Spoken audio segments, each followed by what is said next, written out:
నమస్తే, నేను మీ నాగరాజ్ యాదవ్. అయితే ఇలా ముచ్చట్లను చూద్దాం. చూసే ముందు ఛానల్ని సబ్స్క్రైబ్ చేయండి, షేర్ చేయండి, కామెంట్ రూపకంగా తెలియజేయండి.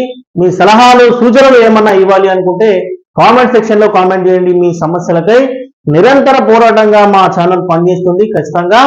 అయితే మన ఛానల్ని సబ్స్క్రైబ్ చేయడంలో ఎవరైతే ఉన్నారో సబ్స్క్రైబ్ చేయండి, షేర్ చేయండి, కామెంట్ రూపకంగా తెలియజేయండి. లైక్ కొట్టడం మాత్రం మర్చిపోకండి. మీరు లైక్ కొడితే వేరే వాళ్ళకు నోటిఫికేషన్ గా వెళ్తుంది కాబట్టి లైక్ కొట్టే ప్రయత్నం చేయండి. అయితే ఇలాంటి ముచ్చట్లను చూద్దాం. ఇలాంటి ముచ్చట్లో వెలుగు, ఈనాడు, సాక్షికి సంబంధించిన ముచ్చట్లు మాట్లాడదాం.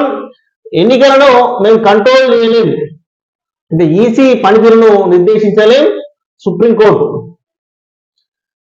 సుప్రీంకోర్టు ఏమంటున్నాయా అంటే ఎన్నికలను మేము కంట్రోల్ చేయలేం, అంటే ఈసీ పనితీరును నిర్దేశించలేం సుప్రీంకోర్టు. వివిప్యాట్ స్లిప్పుల లెక్కింపు కేసులో స్పష్టీకరణ, కేవలం అనుమానాలతో ఆర్డర్లు ఇవ్వలేమంటూ తీర్పు రిజర్వ్. అయితే ఎన్నికలను నియంత్రించే అధికారం మాకు లేదు. రాజ్యాంగబద్ధ సంస్థ ఆయన ఎన్నికల సంఘం ఈసీ పనితీరును నిర్దేశించలేదు. ఈవీఎంలపై ఉన్న డౌట్లన్నింటినీ ఈసీ క్లారిఫై చేసింది. కేవలం అనుమానాన్ని మన బేస్ చేసుకొని ఆర్డర్లు ఇవ్వలేము. ఈవీఎంలపై ప్రజల్లో మన అనుమానాలు ఉండడంతో బ్యాలెట్ ఓటింగ్ పద్ధతిని తిరిగి వెళ్ళిన యూరోపియన్ దేశాల్లోని అంశాలకు మన దేశంలో అంశాలకు చాలా తేడాలు ఉన్నాయని చెప్పేసి దాన్ని మన విధానాలతో పోల్చలేదు. క్లారిటీ ఇచ్చిందయ్యా సుప్రీంకోర్టు. అయితే వివిప్యాట్ స్లిప్లకు సంబంధించట అయితే స్లిప్పులు ఇవ్వాలని చెప్పేసి అయితే సుప్రీంకోర్టులో కేసు వేసిరు. ఇక సుప్రీంకోర్టు ఏమంటున్నాయా అంటే అయితే ఎన్నికలను మేము కంట్రోల్ చేయలేము. అయితే ఇక వివిప్యాట్ స్లిప్పుల లెక్కింపు కేసులో స్పష్టీకరణ. అయితే ఇక యూరోపియన్ దేశాల అంశాలకు మన దేశాలకు చాలా తేడా ఉన్నాయట. అయితే అక్కడ వాళ్ళకు స్లిప్పులకు యూరోపియన్ సంబంధించిన దేశాలకు స్లిప్పులు ఇచ్చారట. మరి ఇక్కడ సంబంధించి అయితే స్లిప్పులు ఇస్తే ప్రాబ్లం అయ్యే అవకాశం ఉంటుంది. అందుకోసమని అక్కడ ఇక్కడ తేడాలు ఉంటాయి కాబట్టి ఇవ్వలేము, ఓన్లీ మేము. అయితే ఇంకోటి ఏమంటారు అంటే సుప్రీంకోర్టు ఇక రాజ్యాంగబద్ధ సంస్థ అయిన ఎన్నికల సంఘం ఈసీ పనితీరును నిర్దేశించలేదు. ఈవీఎంలపై ఉన్న డౌట్లన్నింటినీ ఈసీ క్లారిఫై చేసింది. అయితే కేవలం అనుమానాన్ని బేస్ చేసుకొని ఆర్డర్లు ఇవ్వలేము, ఇవ్వలేమని చెప్పేసి అయితే ఈసీ క్లారిటీగా చెప్పిందయ్యా. మేము ఏం చేయలేము అయితే అనే విషయం చెప్పింది. ఇంకోటి ఏంటంటే సర్కారు మెడలు వంచుదాం. 12 సీట్లు గెలిస్తే అయితే సర్కారు మెడలు వంచుతాం. అయితే భూమి ఆకాశం ఒక్కటయ్యేలా పోరాడదాం. కేసీఆర్ 12 సీట్లట. మళ్ళీ చెప్పినాం కదా మనం ఈ 1, 2, 12 పక్కన 2 తీసేస్తే ఒకటన్నా గెలిచే ప్రయత్నం చేయండి అయ్యా. గత ముఖ్యమంత్రి కేసీఆర్ గారు అయితే మెడలు వంచుదామంటున్నాడు అయ్యా. ఇక మెడలు ఆల్రెడీ తెలంగాణ ప్రజలు వంచిరు మొన్న. ఇక మళ్ళీ ఇప్పుడు ఇక మొత్తం ఏం వంచుతారో ఇక ఈ 12 సీట్లు గెలుస్తారట. ఇక వీళ్ళు కేసీఆర్ సార్ ముచ్చట ఎట్లుందంటే ఇట్లా ఉన్నది. భూమి ఆకాశం ఒక్కటయ్యేలా పోరాడతాం. భూమి ఆకాశం ఒక్కటయ్యేలా అంటే కిదికొస్తట్టుంది ఆకాశం. అయితే 2 ఒకటయ్యేలా పోరాడదాం అంటున్నాడు సారు.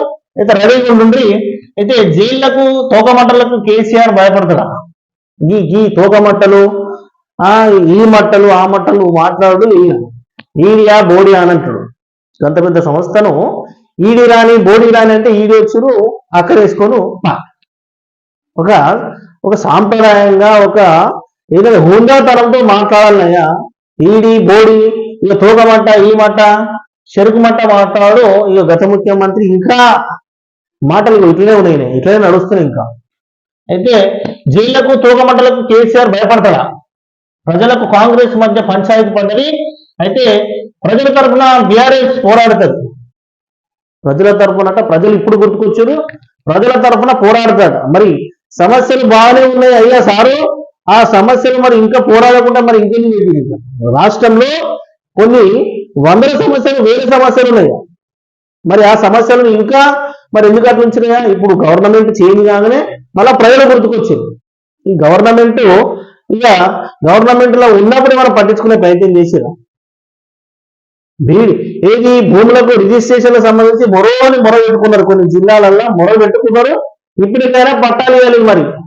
మరి వాళ్ళ ప్రజలు కాదా అయ్యా కేసీఆర్ గారు? మరి వాళ్ళు ప్రజలే కదా మిమ్మల్ని ఓట్లేసి గెలిపించడం కదా, మరి వాళ్ళు కాదా ప్రజలు? మనం మళ్ళా ప్రజల గురించి పోరాడుతున్నామంటే ఇక అప్పుడు వేరే ఇప్పుడు వేరే అన్నట ఏంది అంటే గవర్నమెంట్ ఉన్నప్పుడు ఒక లెక్క, ఇప్పుడు దిగిన తర్వాత ఒక లెక్క అన్నట్టు ఉన్నది. సినిమాలో డైలాగ్ ఉన్నట్టే ఉన్నది సార్. ఇప్పుడంటే ప్రజలకు సంబంధించి పోరాటం చేస్తారట కేసీఆర్ సార్.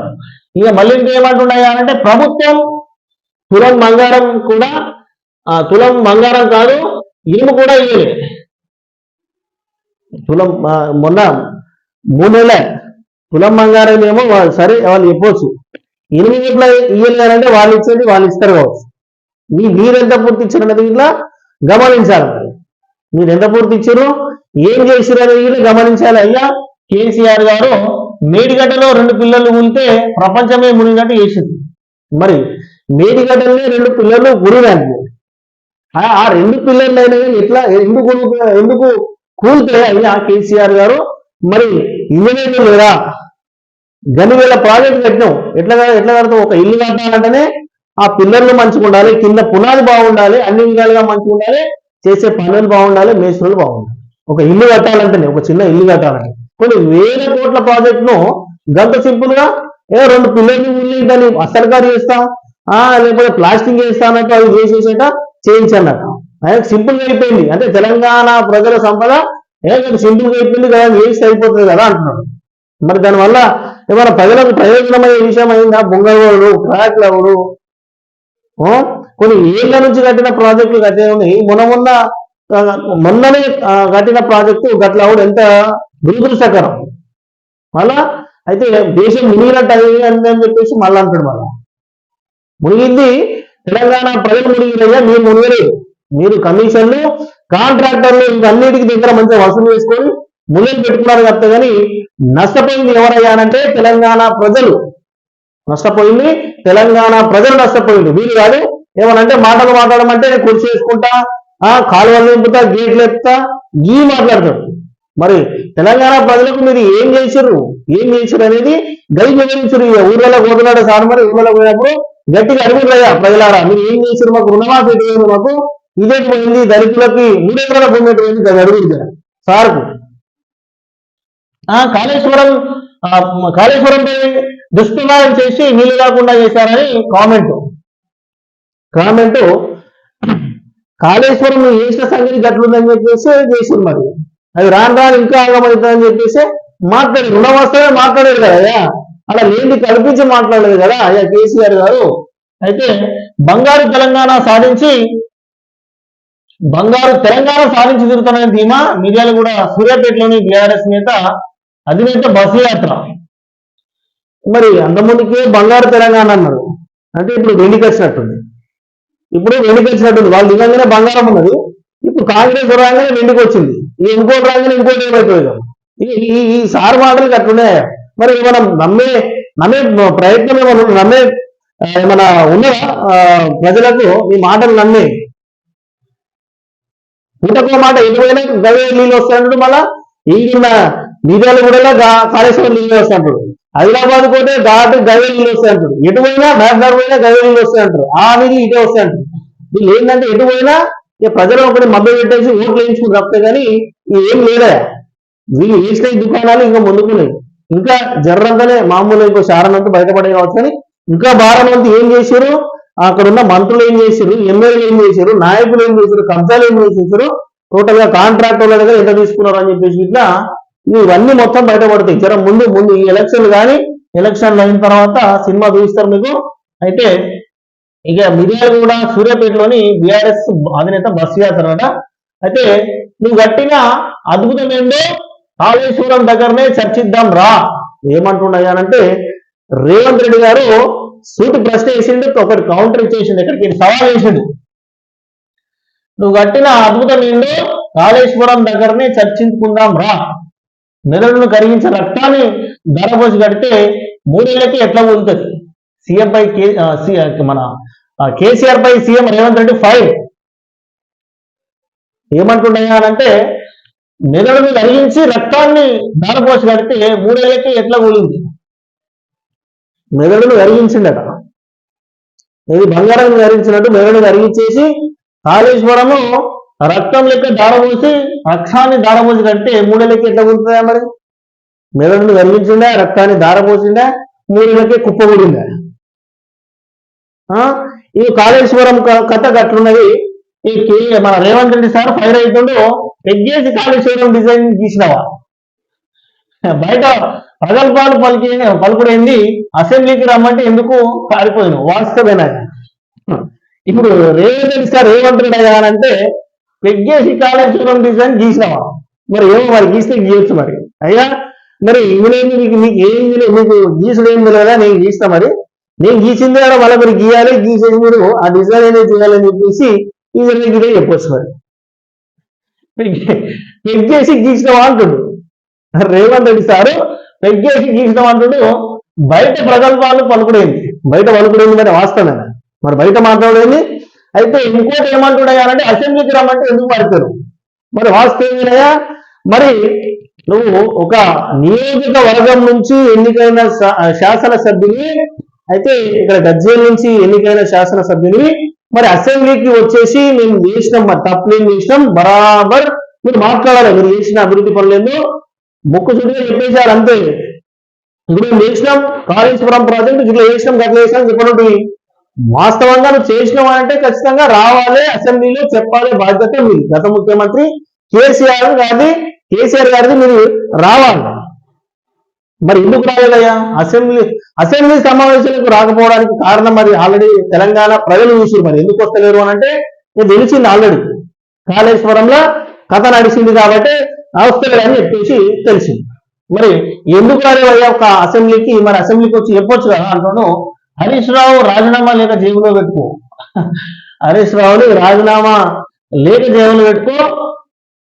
అయితే 15 ఆగస్టు రోజు నీతో మాట్లాడతా సారు, మంచి జోష్ మీద ఉన్నట్టున్నాడు రేవంత్ రెడ్డి సారు. 15 ఆగస్టు రోజు అయితే నీతో మాట్లాడతా, అయితే రాజీనామా పత్రాన్ని జేబులో పెట్టుకోమంటున్నాడు. అయ్యా హరీష్ రావు గారు జర చూడండి, వెలుగు పేపర్ ఇలా ఈరోజు వెలుగు పేపర్ చూస్తే అర్థమవుతుంది, లేకపోతే మా ఛానల్ గిట్ట చూడండి. అయితే బీఆర్ఎస్ లకు అర్థమవుతుంది.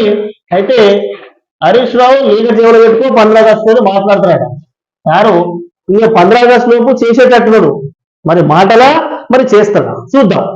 అయితే ఇంకోటి, సమగ్ర సరళమ్మ సాక్షిగా ఆగస్టు 15లోగా రుణమాఫీ చేసి చూపిస్తాం. కేసీఆర్ మోదీ బొమ్మ అయితే బొరుసు లాంటి వాళ్ళని విమర్శ, వరంగల్ సభలో ప్రసంగం. అయితే మీరు వెయ్యిండ్రయ్యా చేసేసి రాజీనామా పత్రము ఆయన జేబులో పెట్టుకుంటాడో, జేబులో పెట్టుకోమని అంటాడు. అయితే ఆ రోజు మాట్లాడతాడ 15 ఆగస్టు రోజు. అయితే హరీష్ రావు గారితో మాట్లాడతారట. మళ్ళీ ఇంకోటి ఏమన్నాయా, కేసీఆర్ మోదీ బొమ్మ బొరుసు లాంటి వాళ్ళని విమర్శ. ఒక్కటే కేసీఆర్ కు నరేంద్ర మోడీకి ఏమైనా పోలిక, ఆయనకి ఏమైనా పోలిక ఉంటుందా అయ్యా రేవంత్ రెడ్డి గారు? గాయనతో గీనకి ఏం పోలికనయా? ఆయన ఒక దేశ ప్రధాని అయ్యా, దేశ ప్రధాని. ఆయనతో ఈయన ప్రాంతీయ పార్టీ అధినేత కేసీఆర్, ఆయన నరేంద్ర మోడీ బీజేపీ పార్టీ యొక్క ప్రధాని, భారతదేశ ప్రధాని. ఆయనకు ఈయనకు ఏనుకున్నంత తేడా ఉంటుంది అయ్యా రేవంత్ రెడ్డి గారు. అయితే గాయనతో గీనకి పోలిక. అయితే మెదడును కరిగించి రక్తాన్ని దారబోసి కాళేశ్వరం కట్టాడు కేసీఆర్ చెప్తున్నారని.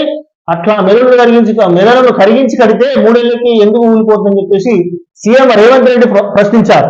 కేసీఆర్ కు సూటిగా సవాళ్లు విసురుతూ, అయితే నువ్వు కట్టిన కాళేశ్వరం ప్రాజెక్టు అద్భుతం ఏందో, నీ అద్భుతం తెలంగాణ ప్రజలకు ఏ రకంగా ఉపయోగమో కాళేశ్వరం దగ్గరనే కూర్చొని చర్చిద్దాం రా, మేమందరం వస్తాం, ఆన్నే కూర్చుందాం, నిపుణులను పిలిపిద్దాం, మేధావులను పిలిపిద్దాం, తెలంగాణ సమాజాన్ని ఆహ్వానిద్దాం, అన్ని ప్రభుత్వమే ఏర్పాటు చేస్తుంది, నీకు దమ్ము ధైర్యం నీతి నిజాయితీ చిత్తశుద్ధి ఉంటే రా అని కేసీఆర్ కు సవాల్ ఇస్తుండే. అక్కడ కుర్చీ చేసుకుని కూర్చుందాం, ప్రభుత్వం తరపున అన్ని ఏర్పాట్లు చేస్తా, మేధావులను మొత్తం టోటల్గా అనుభవజ్ఞులను, తెలంగాణ ప్రజలను, ఇంకోటి అంటే తెలంగాణ సమాజాన్ని మొత్తం పిలుద్దాం, దమ్ము ధైర్యం ఉంటే, నువ్వు నిజాయితీ పరుడు అయితే రా అని చెప్పేసి మంచి కౌంటర్ ఇచ్చిండు. మరి అయ్యా కేసీఆర్ గారు ఈ వెలుగు పేపర్ మీద చూస్తే మీకు అర్థమవుతుంది. ఇక ఫస్ట్ ఇయర్ లో 60%, సెకండ్ ఇయర్ లో 64% పాస్. ఇంటర్ ఫలితాలు release. Munugode top Kamareddy last గత ఏడాది పోలిస్తే సెకండ్ ఇయర్ లో పెరిగిన పాస్ పర్సెంటేజ్. నేటి నుంచి రీవెరిఫికేషన్ రికౌంటింగ్ కు ఛాన్స్. మే 24న అడ్వాన్స్డ్ సప్లిమెంటరీ ఎగ్జామ్స్, 30న 10th రిజల్ట్. ఇక సెకండ్ ఇయర్ లో ఫస్ట్ ఇయర్ లో 60% అట, సెకండ్ ఇయర్ లో 64% అట. ఫస్ట్ లో మున్గోడు టాప్ కామారెడ్డి లాస్ట్ అట. అయితే ఇక 10th ఫలితాలు 30న చూడండి పిల్లలు. అయితే ఇక రఘురామరెడ్డి, వెలిచెల రాజేందర్ రావు, అయితే మన వల్లిపుల్ల సమీర్ మిగిలిన 3 ఎంపీ సీట్లకు అయితే అభ్యర్థులు ఖరారు. కరీంనగర్ కు వెలిచెల రాజేందర్ రావు, హైదరాబాద్ కు వల్లిపుల్ల సమీర్, ఖమ్మం టికెట్ రఘువీరారెడ్డికి. అయితే మన ప్రకటించిన కాంగ్రెస్ హైకమాండ్ వరంగల్, ఖమ్మం, నల్గొండ గ్రాడ్యుయేట్ ఎమ్మెల్సీగా తీన్మార్ మల్లన పెట్టినట. ఆల్మోస్ట్ ఇవి అన్నది తీన్మార్ మల్లన తెలిసే కదా. జైల్లో ఉన్నప్పుడు బీజేపీ వాళ్ళే ఆయనను బయటకు తీసుకొచ్చారు. ఇక ఇప్పుడు పోయి వాళ్ళ భజన చేసేసి ఇక్కడికి కాంగ్రెస్ వాళ్ళకు జైలు కొడుతున్న సారు అటు ఇటు కలిసి ఎమ్మెల్సీ పదవిని అయితే కొట్టేసిండు. ఎమ్మెల్సీ పదవిని అయితే అభ్యర్థిని అయితే కొట్టేసిండు అయ్యా తీన్మార్ మల్లన, అయితే అలియాస్ నవీన్ కుమార్. ఇక ఈ 3 వరంగల్, ఖమ్మం, నల్గొండ సంబంధించి అభ్యర్థులకు సంబంధించి ఏది తీన్మార్ మల్లన్ని ఎంపిక చేశారు. అయితే తప్పంతా ఆఫీసర్లదేనట. 10 ఏళ్ల పాటు అన్నింటినీ తమ ఘనతగా చెప్పుకున్న బీఆర్ఎస్ పెద్దలు ఇప్పుడు వాళ్ళ మీద నొక్కుతున్నారు. చేసింది మేము చేసినాం, అభివృద్ధి మేమే చేసినాం, తెలంగాణలో ఏడవేయలేదు, ప్రపంచంలోనే మేమే పెద్ద తెలంగాణ రాష్ట్రాన్ని ఇట్లా చేసినాం అట్లా చేసినాం అనేటోళ్ళు మళ్ళా పోయి ఆఫీసర్లను ముంగటేసేసి అంత ఆఫీసర్లేదనట. మళ్ళా అంత ఆఫీసర్లే అని చెప్పేసి ఆఫీసర్ల మీద నొక్కుతున్నారు. ఇంకోటి ఏంటంటే అక్రమాలు బయటపడగానే అధికారులపై నెట్టేసే ప్రయత్నాలు. కాళేశ్వరం కరెంటు కొనుగోలు మొదలు ఫోన్ ట్యాపింగ్ దాకా ఇదే సీన్. నాడు సర్కారు చెప్పినట్టు చేసి నేడు కేసుల పాలవుతున్న అధికారులు మంచి. అయితే వీళ్ళకి కలగానే అప్పుడేమో బీఆర్ఎస్ ఎవరు చెప్పినా సరే బీఆర్ఎస్ నాయకుడు చెప్పిందంటే చిన్న ఆఫీసర్ నుంచి పెద్ద ఆఫీసర్ దాకా ఆగలేదు. ఎందుకు ఆగుతారు? ఇక వాళ్ళే మొత్తం ఎలకాలం ఉంటారు బీఆర్ఎస్ పార్టీ అని చెప్పేసి. అయితే ఇక చెప్పగానే మొత్తం ఇక వాళ్ళ పని చేయాలని చెప్తున్నాం. మనం ఆల్రెడీ గత పేపర్లో చెప్పినాం. వీళ్ళు ఏ ఉద్యోగులు అవుతున్నారో వాళ్ళ ఉద్యోగానికి పనిచేయలేదు, బీఆర్ఎస్ కు పార్టీకి పనిచేసారు, కలవకుండా కుటుంబానికి పనిచేసారు ఆఫీసర్లు కొంతమంది. అయితే ఇప్పుడు కేసుల పాలవుతారు అయ్యా. అందుకోసమని ఏ గవర్నమెంట్ అనేది ఎప్పుడు ఉంటది అని అనుకోవద్దు. మీ పని మీరు చేయండి అయ్యా. మీ పని మీరు చేయకుండానే ఈ పని కేసుల పాలవుతారు. అయితే ఇంకా ఏ పాలవుతారో అయితే వాళ్ళు చెప్పినట్టు చేసిరిగా. ఎంక్వైరీ తర్వాత మరికొందరిపై చర్చలకు సిద్ధమంటున్న కాంగ్రెస్ సర్కార్. నాటి ప్రభుత్వంలో మన అంటగారిన 5 IPS లో తీవ్ర ఆందోళన. IPS గత పెద్ద ఆఫీసర్లు ఇట్లా ఈ పని చేసిరయ్యా. వాళ్ళకు గులాంగిరి లెక్క చేసిరు. అయితే ఇప్పుడు ఊసలు లెక్క పెడుతురుగా. అయితే ఫామ్ హౌస్ లో మన ఏది మన పంప్ హౌస్ ల ఎత్తు తగ్గించింది ఎవరు? అంటే మన FRL ఫుల్ రిజర్వాయర్ లెవెల్ దిగువన కట్టడం వల్లే కన్నేపల్లి అన్నారం పంప్ హౌజులు నీటమునిగాని బీఆర్ఎస్ హయాంలో నీటిపారుదల శాఖ సలహాదారులు పనిచేసిన అదే పెంటారెడ్డి స్వయంగా చెప్పారు. అన్నారం పంప్ హౌస్ ను 130 మీటర్ల ఎత్తులో కట్టేందుకు అనుమతిస్తే 125 మీటర్ల ఎత్తులో కన్నేపల్లి పంప్ హౌస్ ను 126 మీటర్ల ఎత్తులో కట్టడానికి అనుమతిస్తే 120 మీటర్ల ఎత్తులో కట్టారని, దీనివల్ల 2022 జూలై 14న వచ్చిన గోదావరి వరదల్లో 2 పంప్ హౌజులు నీట మునిగాయని ఆయన అన్నారు. ఎత్తు తగ్గింపు నిర్ణయం కూడా అప్పటి ప్రభుత్వంలోనే కీలకమైన నేత నుంచే వచ్చిందనే ఆరోపణలు ఉన్నాయి. అప్పుడు దీన్ని సైతం ఎవరు బాధ్యులను చేస్తారోననే చర్చ జరుగుతోంది. అయితే ఈ పంప్ హౌజులకు సంబంధించి అయితే ఎత్తుల్ని కట్టాలని చెప్పేసి అయితే ఆఫీసర్ చెప్పిండయ్యా. నీటిపారుదల శాఖ సలహాదారులు అయితే పెంటారెడ్డి స్వయంగా చెప్పిండట. ఏమని? అయితే అన్నారం పంప్ హౌస్ 131 మీటర్ల ఎత్తులో కట్టేందుకు అనుమతిస్తే 125 మీటర్ల ఎత్తులో కన్నేపల్లి పంప్ హౌస్ ను 126 మీటర్ల ఎత్తులో కట్టడానికి అనుమతించారు.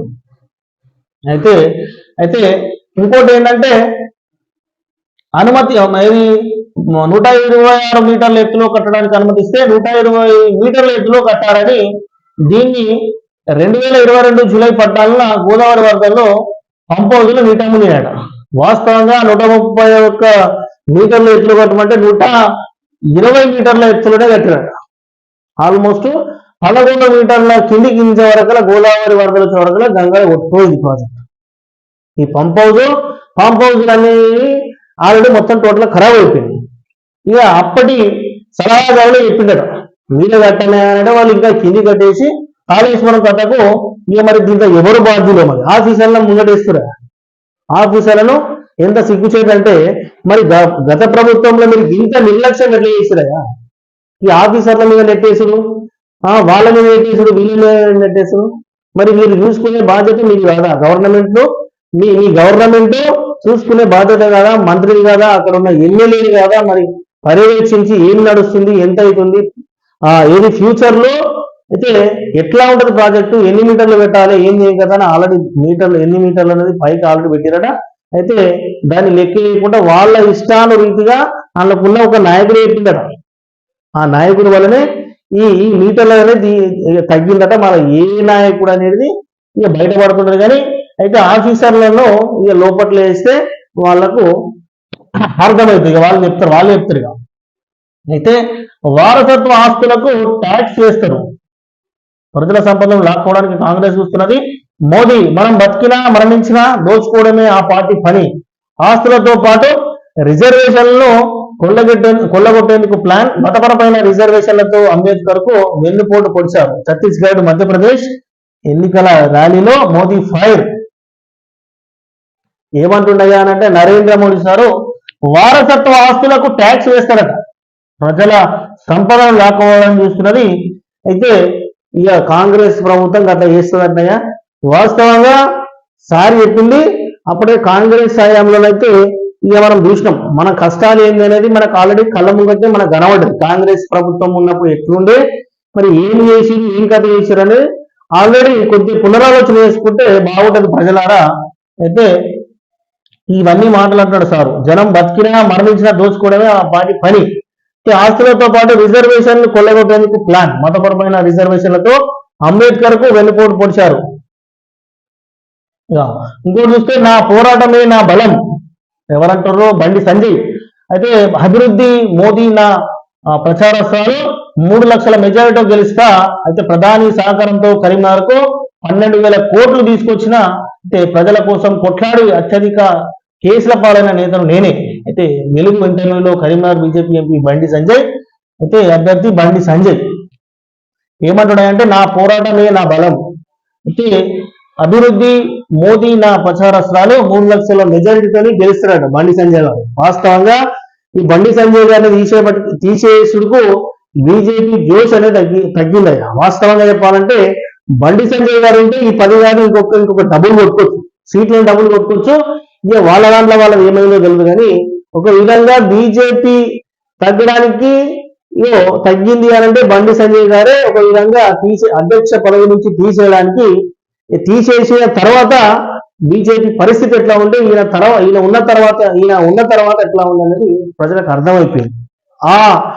ఆ ప్రభావంతోనే కాంగ్రెస్ ముందడి వేసేసి ఆటోమేటిక్ గా వీళ్ళకి దక్కే క్రెడిట్ వీళ్ళు అది మన అధికారంలోకి వచ్చే సీన్ అంతా వాళ్ళకి వెళ్ళిపోయింది.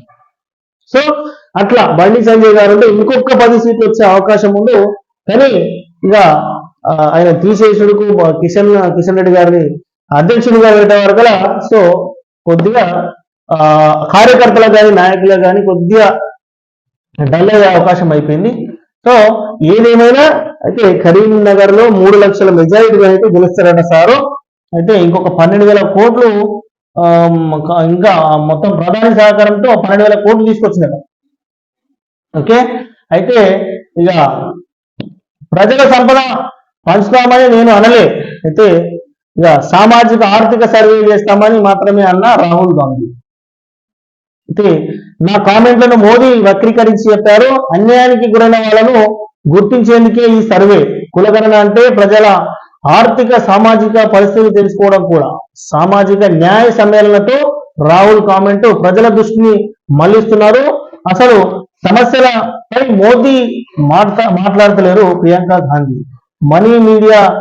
మనీ మీడియాతో మాపై దుష్ప్రచారం చేస్తున్నారని చెప్పేసి ఫైర్.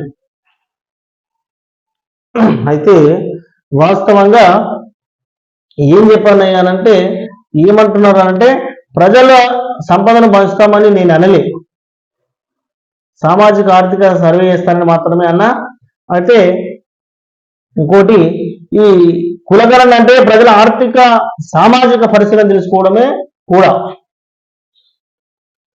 రాహుల్ గాంధీ గారు అంటున్నారట. అయితే ఈ కులగణన చేస్తే ఇట్లా ఎంతమంది ఉన్నారు, ఏ కులానికి సంబంధించిన ఎంతమంది ఉన్నారు అనేది ఇట్లా తెలుస్తుంది. అయితే ఆర్థికంగా ఉన్నారా, ఏ విధంగా అయితే వాళ్ళు దృఢంగా ఉన్నారు, మంచి ఎట్లా ఉన్నారు అనేది ఇట్లా తెలిసిపోయే అవకాశం ఉంటుంది.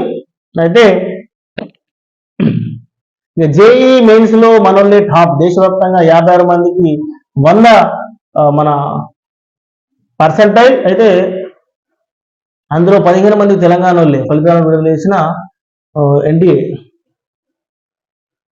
వెలుగుకు సంబంధించి అయితే ఈనాడు కాళేశ్వరంపై చర్చిద్దాం రండి. ప్రాజెక్టు వద్దకు రావాలని కేసీఆర్ కు సీఎం రేవంత్ రెడ్డి సవాల్. 15 ఆగస్టులోపు రుణమాఫీ చేస్తామని చెప్పేసి వెల్లడి. హరీష్ రావు రాజీనామా పత్రం సిద్ధంగా పెట్టుకోవాలి. మత చిచ్చు పెట్టడమే భాజపా లక్ష్యం. వరంగల్ సభ సికింద్రాబాద్ రోడ్ షోలో సీఎం. సికింద్రాబాద్ రోడ్ షోలో పార్టీ కార్యకర్తల బహుకరించిన గదతో సీఎం రేవంత్ రెడ్డి. చిత్రంలో అనిల్ కుమార్ యాదవ్, దానం నాగేందర్. అంటే ఇక్కడ సికింద్రాబాద్ లో 15 ఆగస్టులో పడ్డ రుణమాఫీ చేస్తారట. అయితే హరీష్ రావు గారిని రుణమాఫీని మన హరీష్ రావు గారిని రాజీనామా పత్రం సిద్ధంగా పెట్టుకోవాలని అంటున్నాడు. మళ్ళా ఇంకోటి ఏంటంటే మత పిచ్చి లేపడమే భాజపా లక్ష్యం. అయ్యా మనం హిందువులం అని చెప్పుకోవడం అది మన హిందూ సాంప్రదాయం. మళ్ళీ మత పిచ్చి అనడం ఏంటయ్యా? మీరు గౌరవించరో కానీ మరి హిందువు కాబట్టి ఖచ్చితంగా మనం దేవుని ఖచ్చితంగా సాంప్రదాయంగా మనం గుళ్ళకి వెళ్తాం, మనం జై శ్రీరామ్ అంటాం. సో అన్ని విధాలుగా అనుకుంటాం, దానిలో తప్పేముంది. కానీ మత చిచ్చులు పెట్టుడు అని చెప్పేసి ఇక రేవంత్ రెడ్డి గారు అంటున్నారు. అయ్యా మరి అట్లాంటి వాళ్ళు అయితే దేవుని మీద భక్తి వాళ్ళు అయితే మరి అయోధ్యకి ఎందుకోలేదు? మరి మీరు మతాలకు సంబంధించి మీరు చేసేది మన రాముడి గుడికి సంబంధించి మరి మీరు ఎన్నుకోలేదు. కాంగ్రెస్ కి సంబంధించిన నేతలు ఎవరు ఎన్నుకోలేదు? మీరే కదా. ఇప్పుడు మతం గురించి దేవుడి గురించి మీరే అలా చేసింది మీరే. మరి అయోధ్యకు ఎందుకు వెళ్ళలేదయ్యా? మరి ఇప్పుడు మీరు మాట్లాడుతున్నారు మతాలకు సంబంధించి మత చిచ్చు రేపడమే భాజపా లక్ష్యం. మరి మీరు ఎందుకోలేదయ్యా? ఒక దేశంలో అతిపెద్ద దేవాలయము కొన్ని వందల సంవత్సరాలు ఉన్న తీర్పుకు వచ్చేసి అక్కడ రామ మందిరం సంబంధించిన తీర్పు వచ్చింది. అక్కడ నిర్మించేసి ఒక గుడి ప్రారంభోత్సవానికి మరి మీరు ఎందుకోలేదయ్యా రేవంత్ రెడ్డి గారు? మరి మీది కాదా మత పిచ్చి అనేది? మీరు ఇప్పుడు ఒక దేవునికి సంబంధించింది ఏ పార్టీకి, బీజేపీ పార్టీ కాదు, మన బీఆర్ఎస్ కాదు, లేకపోతే ఇంకా వేరే పార్టీలకు ఏం కాదు. దేశం సంబంధించిన దేవుని సంబంధించిన ప్రారంభోత్సవం. మరి ఎన్నుకోలేదయ్యా? మీరు ఎన్నుకోలేదయ్యా రేవంత్ రెడ్డి గారు? ఇక రాహుల్ గాంధీ గారు, ప్రియాంక మేడము, సోనియమ్మ గారు, అయితే ఖార్గే గారు. మరి మీరు ఎందుకోలేదయ్యా? మరి ఈ సమాధానం చెప్పాలి. ఇది అయితే ఇక పొంగులేటి వియంకుడికే ఖమ్మం టికెట్. రఘురామ్ రెడ్డి వైపు కాంగ్రెస్ అధిష్టానం మొక్కు. కరీంనగర్కు వెలిస రాజేందర్ రావు, హైదరాబాద్ కు మహమ్మద్ వలీవుల్లా సమీర్. 15 ఆగస్టులకు ఏకకాలంలో రుణమాఫీ చేస్తే ఎమ్మెల్యే పదవికి రాజీనామా చేస్తా. హామీ నెరవేర్చకపోతే సీఎం రాజీనామా చేస్తావా? హరీష్ రావు ఇది ఆల్రెడీ చెప్పిండు. 15 ఆగస్టులకు మేము రుణమాఫీ చేస్తే హరీష్ రావు గారు మీరు రాజీనామా చేయడానికి సిద్ధంగా ఉండండి, మేము 15 ఆగస్టు రోజే మాట్లాడతా హరీష్ రావుతో అని చెప్పేసి మంచి కౌంటర్ ఇచ్చిండు. సవాలు చేసిండు. అయితే జేబులో పెట్టుకో, ఈ రాజీనామా పత్రాన్ని జేబులో పెట్టుకో అని చెప్పేసి చెప్పిండు. ఇక హరీష్ రావు గారు మరి చూడండి, అంటే జైళ్లకు కేసీఆర్ భయపడాడు, మళ్ళీ మన రాజ్యమే ఎవరు ఆపలేరు, తెలంగాణకు శత్రువే కాంగ్రెస్, బారాస గెలిస్తే ప్రజలకు న్యాయం, ప్రభుత్వం చేతగానితనం వల్లే సాగర్ ఆయకట్టుకు దుస్థితి. బస్సు యాత్రలో కేసీఆర్ తొలిరోజు మిర్యాలగూడ సూర్యాపేటలోని ప్రచారం, మళ్ళీ మన రాజ్యమేనట. ఇక ఆ రాజ్యం వస్తే ఆల్రెడీ ఏమైందో తెలుసు, మళ్ళీ ఏముందంటే ఎవరు ఆపలేరు. ఆగుండి జర కొద్ది రోజులైతే ఆపేస్తారు మొత్తం. మన ఏది మన ఫలితాల రోజు తెలుస్తుంది అప్పుడు. అయితే ఇక నడుచుడు అనేది ఈ ప్రభుత్వం చేతగానితనం వల్లే సాగర్ ఆయకట్ట దుస్థితి ఇట్లా. అయితే మిర్యాలగూడ సభలో సమావేశంలో మాట్లాడుతున్న భారత అధినేత చిత్రంలో మాజీ మంత్రి ఎమ్మెల్యే జగదీష్ రెడ్డి, తెలంగాణ కోసం 14 ఏళ్లు పోరాటం చేశాను, స్వరాష్ట్రంలో 10 ఏళ్లు సీఎంగా పనిచేశాను, నాపై ప్రస్తుతం సీఎం రేవంత్ రెడ్డి ఉపయోగిస్తున్న భాష తెలంగాణ జాతి గౌరవాన్ని పెంచుతుందా? ప్రస్తుతం కాంగ్రెస్ ప్రభుత్వానికి ప్రజలకు పంచాయతీ పడింది, ఇది పరిష్కారం కావాలంటే కేసీఆర్ పంచాయతీగా పెద్దగా ఉండాలి. అయ్యా మరి మీరు ఎదుటోళ్ళు ఎట్లా మాట్లాడితే ముంగటోళ్ళు గట్టిగా మాట్లాడతారు, మరి మీ భాష ఇట్లా మార్చుకోవాలి, ఆయన భాష మార్చుకోవాలి, మీ భాష మార్చుకోవాలి. ఏమనంటే ఇప్పుడు కాంగ్రెస్ వాళ్ళకు ఇది పంచాయతీ నడుస్తుందట. ఏమంటున్నాయనంటే ప్రస్తుతం కాంగ్రెస్ ప్రభుత్వానికి ప్రజలకు పంచాయతీ పడింది, ఇది పరిష్కారం కావాలంటే కేసీఆర్ రావాలంట. ఏమంటారా మీరు రావాలంటారా? మరి సార్ మరి ఫామ్ హౌస్ దగ్గర వ్యవసాయం చేసుకోవాలంటారా? మీరు ఎప్పుడు తెలంగాణ ప్రజలు చెప్తారు. అయితే ఎప్పుడు చెప్తారంటే ఇక మే 13 నాడు బ్యాలెట్ బాక్స్లలో చెప్తారు ఏం చెప్పాలో. 30వ రాష్ట్రానికి ప్రధాని మోడీ, ఆందోళన అసెంబ్లీ సెగ్మెంట్ లో బహిరంగ సభ మే 3-4 తేదీల్లో మరోసారి దాకా. నేడు సిద్దిపేటకు అమిత్ షా, మలివేత భాజపా అగ్రనేతల ప్రచారం. వీళ్ళు ఒకటిగా 3 సార్లు ప్రచారం కంప్లీట్ చేస్తున్నారు. 30న సార్ వస్తున్నట. అయితే ఇవాళ అమిత్ షా గారు వస్తున్నారు సిద్దిపేటకి.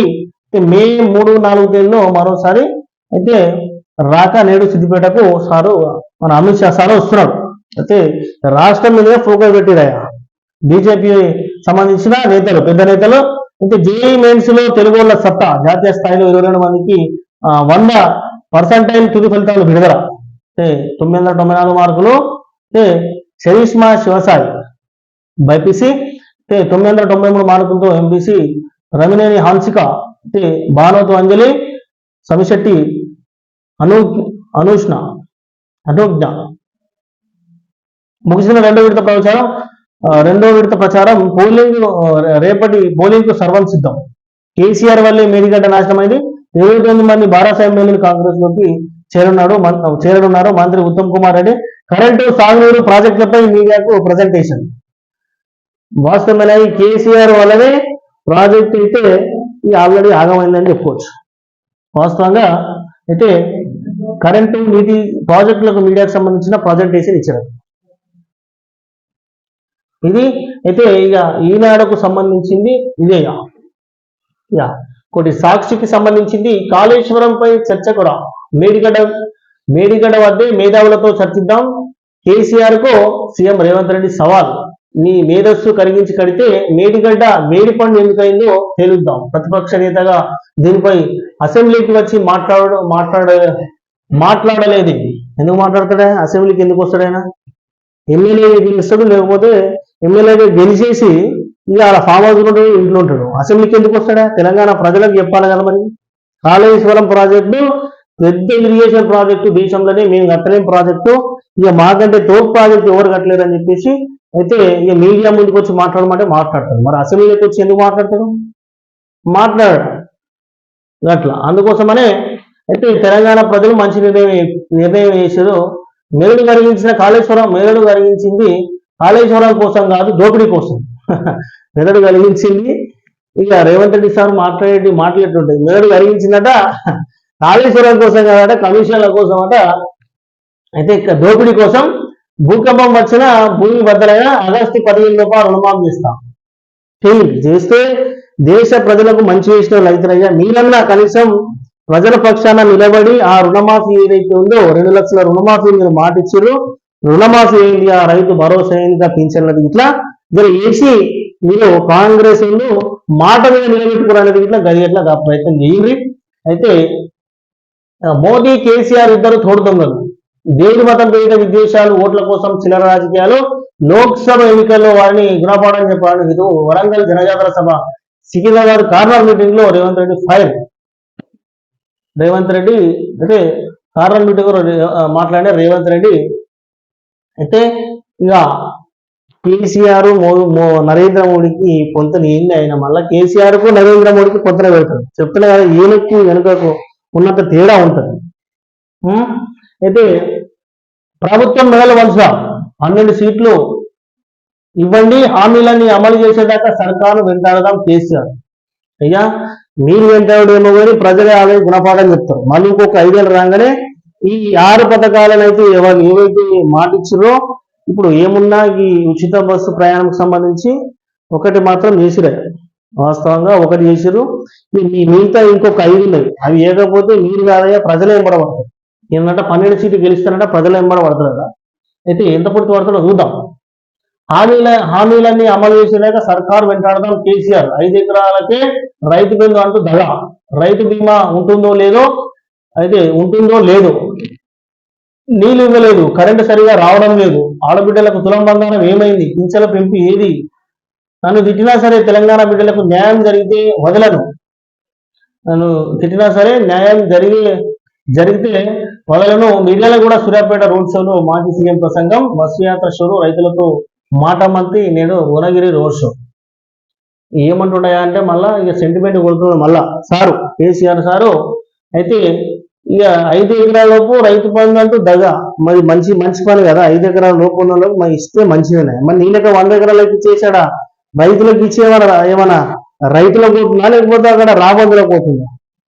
ఈ రైతు బంధు అనేది రైతులకు ఇవ్వాలంటే 5 ఎకరాలు లేకపోతే 10 ఎకరాల లోపల కన్నా ఇస్తే బెటర్ గానే ఉంటుంది. ఈ 100 ఎకరాల ఇట్లా దురదృష్టం ఏంటంటే ఓఆర్ఆర్ రోడ్లకు ఇస్తారో ఫామ్ హౌస్లకు ఇచ్చారట. ఇది మరీ దురదృష్టకరం. మళ్ళీ ఈ ఆఫీసర్లు మరి ఎంత పొద్దు పనిచేసారు అనేది అర్థమవుతుంది. గత ప్రభుత్వంలో ఇక దగానట, 5 ఎకరాల లోపు ఇస్తే దగానట. మరి నీళ్ళక 100 ఎకరాలకి ఇచ్చే ఉండేది. రైతు బీమా ఉంటుందో లేదో అది ప్రభుత్వం నిర్ణయిస్తుందయ్యా. నీళ్ళు ఇవ్వలేదు, కరెంటు సరిగా రావడం లేదు. కరెంట్ ఎందుకు వస్తూనే వచ్చేతగా వస్తున్నది. మరి ఏం చేస్తాం, నీళ్ళు కింద లేక. అయితే కొన్ని బోర్లు ఇప్పుడు వస్తలేక ఇక కాంగ్రెస్ రాగానే కరువు వచ్చిందని అదే విషయం మళ్ళీ బయట తీసింది. అయ్యా మీరు ఉన్నప్పుడే కరువు వచ్చింది, కాంగ్రెస్ రాగానే కరువు వచ్చింది కాదు. అది లోపల వాటర్ లేని బోర్లు ఏమి ఎవరేం చేయరు.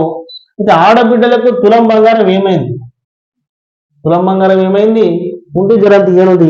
మీ ఇప్పుడు పార్టీ ఫండ్ ఉంటుంది కదా, జరంత తెలంగాణ ప్రజలకు ఏమైనా ఉంటే జర నష్టపోయిన రైతులకు వాళ్ళకన్నా ఉంటే పంచుకుంటారు కదా. అయ్యా కేసీఆర్ గారు పైసలు బాగానే పార్టీ ఫండ్, ఈ ఫండ్, ఆ ఫండ్ ఉన్నది కదా, మిగతా పైసలని పంచుకుంటారు. తెలంగాణ రాష్ట్ర వ్యాప్తంగా అన్నదాతలు ఏడా ఆత్మహత్యలు వేసుకున్నారో, ఏడా పంట నష్టమైందో వాళ్ళకి ఇచ్చే ప్రయత్నం చేయండి. ఈ ఓట్లకు లక్షల కోట్లు పెట్టి ఎన్నికలకు సంబంధించి ఖర్చు పెట్టే బదులు పేద ప్రజలకు ఏమైనా న్యాయం చేస్తారని అట్లనే జర మీకు పేరని వస్తుంది. అయితే పింఛన్లు పెంపు ఏది, పింఛన్లు పెంచుతారు. ఇక వాళ్ళు ఇట్లా పెంచకపోతే ఇక వాళ్ళు తెలంగాణ ప్రజలు మళ్ళీ మిమ్మల్ని మీకైతే ఏ విధంగా బుద్ధి చెప్పారో ఖచ్చితంగా వాళ్ళకు మళ్ళీ బుద్ధి చెప్తారు. నన్ను తిట్టినా సరే తెలంగాణ బిడ్డలకు అన్యాయం జరిగితే వదలను. అంటే ఇక నేను ఇచ్చినా సరేనట తెలంగాణ ప్రజలకంటే అన్యాయం జరగదు. మళ్ళా డైలాగ్ కొట్టిండు, సినిమా డైలాగ్. అంటే హామీలు అమలు చేస్తే రాజీనామా చేస్తా, లేకుంటే నువ్వు సీఎం పదవికి రాజీనామా చేస్తావా? ఆగస్టు 17 నాటికి 39,000 కోట్లు రుణమాఫీ చేయాలి. రేపు ఉదయం 11 గంటలకు గన్ పార్క్ అమరవీరుల స్తూపం వద్ద ప్రమాణం చేద్దాం. సంగారెడ్డి ఖమ్మం పర్యటనలో సీఎం రేవంత్ రెడ్డికి మాజీ మంత్రి సవాల్. మరి ఆల్రెడీ కౌంటర్ ఇచ్చాడు. అయ్యా హరీష్ రావు గారు, నువ్వు ఆగస్టు 15 లోపు రుణమాఫీ చేస్తా నీకు ఆగస్టు 15 నాడు మాట్లాడతా, నీ రాజీనామా పత్రాన్ని జేబులో పెట్టుకుని రా అని చెప్పేసి ఆల్రెడీ సీఎం రేవంత్ రెడ్డి అయితే సవాల్ విసిరిండు. మరి దానికి మరి హరీష్ రావు సార్ ఎట్లా అంటాడో చూద్దాం. మరి ఈ 39,000 కోట్లు రుణమాఫీ చేయాలన్నట. మరి ఆ పని అయితే చేసే పనులు అయితే ఉండరు సార్. ఇక మాట మీద నిలబెట్టుకోవడం మన రేవంత్ రెడ్డి అంటే మాట మీద నిలబడి అంటారు కదా. మరి తెలంగాణ ప్రజలకు రుణమాఫీ చేసేసి 2 లక్షలు ఏక కాలంలో 2 లక్షల హామీ అయితే ఇచ్చిరాయా. మరి హరీష్ రావు గారు ఇట్లా సిద్ధంగానే ఉంటాడు. అక్కడ మీరు రుణమాఫీ చేయడానికి మీరు సిద్ధంగా ఉండండి, అక్కడ రాజీనామా చేయడానికి సార్ ఇట్లా సిద్ధంగా ఉంటారు. ఇది అయితే జగన్ మార్పుతో సమాజం సిద్ధం. ఇది 58 నెలలుగా విప్లవాత్మక మార్పులు తెస్తూ చేస్తున్న మన యుద్ధం. శ్రీకాకుళం జిల్లా అఖవారం సభలో సీఎం వైఎస్ జగన్ ఇంటింటికి మంచి జరిగితే మీ బిడ్డకు సైనికులుగా కోరుండాలని చెప్పేసి కోరే ధైర్యమే సిద్ధం. చంద్రబాబు మాదిరిగా మీ బిడ్డ ఎన్నడూ రోడ్డు గోల్డ్ దుకాణం తెరవదు, మోసాన్ని నిజాయితీతో జయిస్తాం. జగన్ చేయలేని ఏ స్కీమ్ బాబు కాదు, ఆయన జేజమ్మైనా చేయలేరు. ఇక జగన్ సార్ ఏమంటున్నాయనంటే సిద్ధం చాలా, మీకు న్యాయం అయితే ఈ జగన్ ప్రభుత్వంలో న్యాయం జరిగిన ఎవరైనా సరే మీ బిడ్డకు తోడుగా ఉండి, అయితే జగన్మోహన్ రెడ్డి పెట్టిన స్కీమ్లో అయితే చంద్రబాబు కాదు వాళ్ళ జేజం వచ్చినా చేయలేదు అనే ఉద్దేశంతోనే అయితే ఇక జగన్మోహన్ రెడ్డి సార్ చెప్తున్నాడు. అయ్యా ఇంటర్లో బాలికలే మెరికల్ ప్రతిమా ద్వితీయ సంవత్సరాల్లో వారిదే పైసే.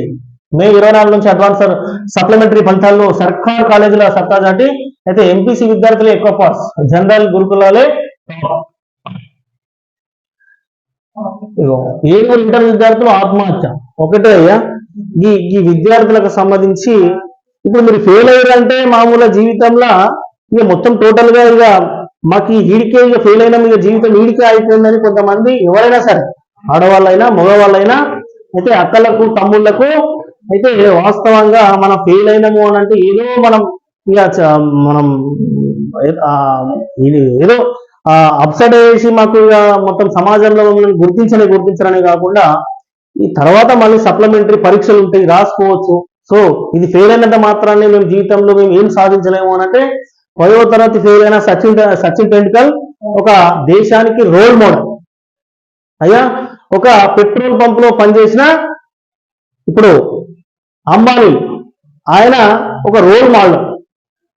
సో అట్లా అంటే మనం ఈ ఫలితాల్లో మనం ఫెయిల్ అయినాం, ఇంటర్లో ఫెయిల్ అయినాం, డిగ్రీలో ఫెయిల్ అయినాము అని అంటే ఏదో మనం కోల్పోవడం అని కాదు. ఇంకా ముందుకు ఏదైనా మనం ఒకసారి కోల్పోయినామంటే ఖచ్చితంగా మనకు అది ఎక్స్పీరియన్సే. ఏదైనా పని మొదలు పెట్టినామంటే అది ఫెయిల్ అయింది అని అంటే మనకు ఒక అనుభవమే. అందుకోసమని ఫెయిల్ అయిన అమ్మాయిలైనా అబ్బాయిలైనా కొద్దిగంతా వాళ్ళు ఇప్పుడు 7 చచ్చిపోయారంటే బాధాకరమైన విషయం. ఆత్మహత్య చేసుకున్నారట. అంటే ఈ పరీక్షలలో పాస్ అయితే ఏం పెద్ద ఎవరెస్ట్ శిఖరం ఎక్కేసి వాళ్ళకు ఏదైనా ఇంకా గోల్డ్ మెడల్ ఈ మెడల్ ఆ మెడల్ ఏం చేయరు. అయితే అందరూ మామూలుగా మళ్ళీ సప్లిమెంటరీ మళ్ళీ రాసేసి మళ్ళీ తర్వాత అందరూ యథావిధిగానే మళ్ళీ ఉండొచ్చు.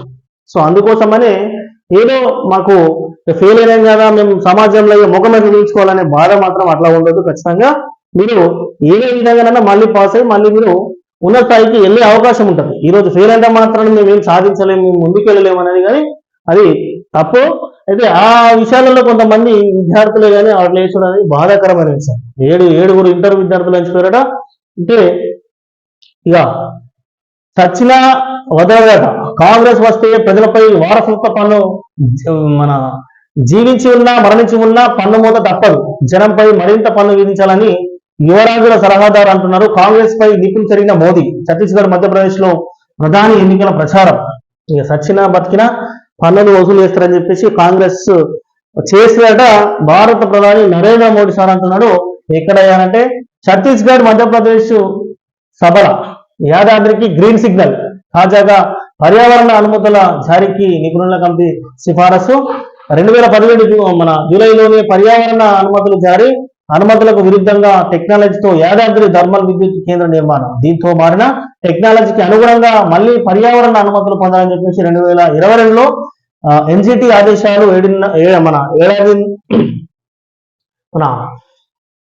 ఏడాదిన్నర తర్వాత ఫలించిన సుదీర్ఘ ప్రయత్నాలు. అంటే యాదాద్రికి ఒక గ్రీన్ సిగ్నల్ ఇచ్చిరా ఒక ప్లాంట్. అయితే థర్మల్ విద్యుత్ కేంద్రానికి సంబంధించిన ప్లాంట్ కు గ్రీన్ సిగ్నల్ ఇచ్చారు. ఇక ఇంకోటి ఇక అన్ని పచ్చి అబద్ధాలు, కేసీఆర్ మళ్ళీ సీఎం అవుతారనేది అయితే శతాబ్దంలోనే పెద్ద జోక్ ఏదైనా మరి మళ్ళీ సీఎం అవుతారంటే వాస్తవమే. ఎవరు చెప్తున్నారు? మన ఉత్తమ్ కుమార్ రెడ్డి సార్ చెప్తున్నాడు. ఆయన ఆసుపత్రిలో చూపించుకోకుంటే మంచిది. ఎన్నికల తర్వాత వెళ్ళేది ఎర్రగడ్డకి. లోక్సభ ఎన్నికల్లో బీఆర్ఎస్ కు ఒక్క సీటు కూడా రాదు. 14 చోట్ల డిపాజిట్ పోతుంది. అయితే 25 మంది బీఆర్ఎస్ ఎమ్మెల్యేలు కాంగ్రెస్ లోకి వస్తారు, మంత్రులు ఉత్తమ్ కుమార్ రెడ్డి వెళ్ళరు. ఇగో అయ్యా కేసీఆర్ గారు 20 మంది టచ్ లో ఉన్నారని ఆయన అంటారు, ఈయనేమో 25 మంది ఈయన టచ్ లో ఈయన అంటారు. ఇక ఎక్కడికి వెళ్ళి ఓటర్లను అయితే ఇవాళ వాళ్ళని ఆందోళన చేస్తారు. అదే టీఆర్ఎస్ వాళ్ళు మల్లన్న కోతారని, వాళ్ళ కాంగ్రెస్ కూర్చొని మల్లెల కోతారని ఓటర్లను అయోమయంలో పెట్టినందుకు ఇక నాయకులు ఆడుకున్న డ్రామాలు ఇవన్నీ డ్రామాలు. అయితే ఇప్పుడు ఏమంటాడు సార్ అంటే, ఇక ఆయన ఆసుపత్రిలో ఆయన ఆసుపత్రిలో చూపించుకుంటే మంచిది. కేసీఆర్ సారు ఆసుపత్రిలో చూపించుకుంటే మంచిది అంటాడు. అయితే తర్వాత ఏంటంటే ఎన్నికల తర్వాత వెళ్ళేది ఎర్రగడ్డకి. గంట మాట ఎందుకు సారు, ఎర్రగడ్డకి ఏం పోడు మా సారు, పోతే మా ఫామ్ హౌస్ లో పోతాడు, ఎర్రవల్లి ఫామ్ హౌస్ లో పోతాడు, లేకపోతే నందినగర్ లో ఉన్న ఇంట్లో పోతాడు తప్ప కానీ ఎర్రగడ్డకి ఏం పోడు సార్. కానీ అయితే ఇంకోటి ముఖ్యమైన రాష్ట్రానికి మోదీ జైరాబాద్ మేరకు లోక్సభ స్థానాల పరిధిలో ప్రచారం. అయితే మే 3-4 తేదీల్లో మరో 4 సభల్లో పాల్గొనే అవకాశం. చివరిగా హైదరాబాద్ భారీ బహిరంగ సభ 30న నరేంద్ర మోడీ సార్ వస్తున్నట. 3-4 తేదీల్లో మరోసారి సభల్లో పాల్గొనే అవకాశం ఉంది. ఎక్కడయ్యానంటే జైరాబాద్ మెదక్ స్థానాల్లో పరిధిలోని ప్రచారం. కొట్టేసి దేవుడితో రాజకీయాల, దేశం ధర్మం అంటే బీజేపీని విమర్శిస్తారా. సీఎం రేవంత్ రెడ్డిపై బండి సంజయ్ ధ్వజం. బీజేపీలో చేరిన బీఆర్ఎస్ శ్రేణులు నేడు కరీంనగర్ లో బండి సంజయ్ నామినేషన్ హాజరు కానున్న గుజరాత్ సీఎం భూపేంద్ర పటేల్, కిషన్ రెడ్డి ఇలా నామినేషన్ అట సారు బండి సంజయ్ సారు. అయితే దేశం ధర్మం అంటే బీజేపీని విమర్శిస్తారా. సీఎం రేవంత్ రెడ్డిపై బండి సంజయ్ ధ్వజం. అయితే హిందువులం కాబట్టి వాస్తవంగా జై శ్రీరామ్ అంటాం, తప్పేముందా. వాస్తవంగా హిందువులే కాబట్టి దేశం, ఇప్పుడు మనం తెలుగులం కాబట్టి జై శ్రీరామ్ అంటున్నాం, తప్పేముంది, వాస్తవమే కదా. ఇది అయితే ఇక ఇలాంటి ముచ్చట్లు.